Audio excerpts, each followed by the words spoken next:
In an age marked by turmoil, when darkness stretched its fingers across Middle-earth, the kingdom of Rohan faced its darkest hour.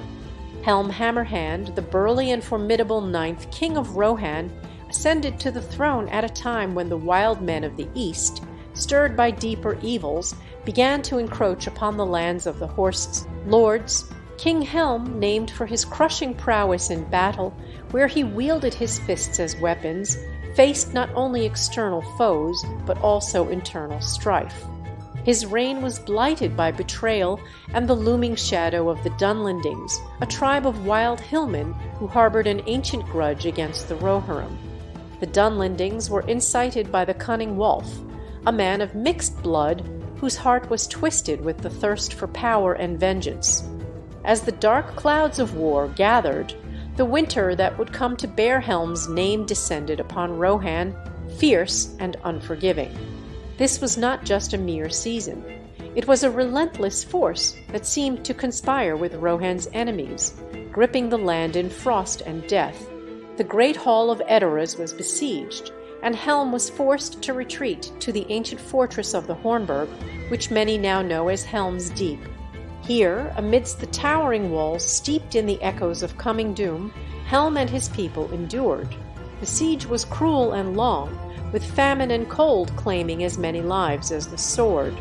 Helm, ever the indomitable king, stood tall against his foes, his breath visible in the icy air as he struck down foe after foe with his mighty fists, earning him the epithet Hammerhand.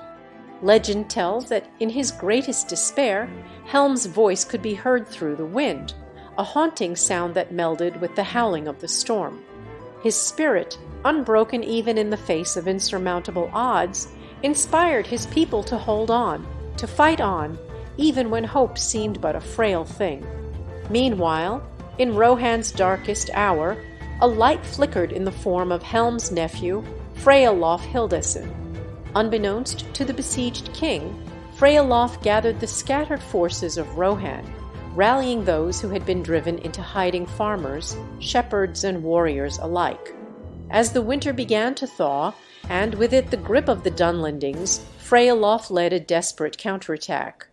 It was a battle marked by the fury of men who had nothing left to lose, a last stand for the soul of Rohan.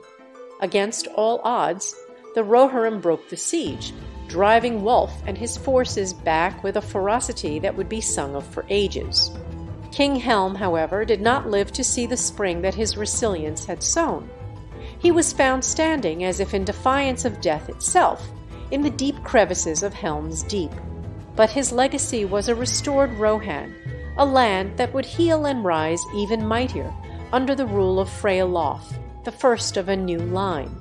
So remember the tale of Helm Hammerhand, whose war was not just fought with sword and shield, but with the unyielding strength of the human spirit.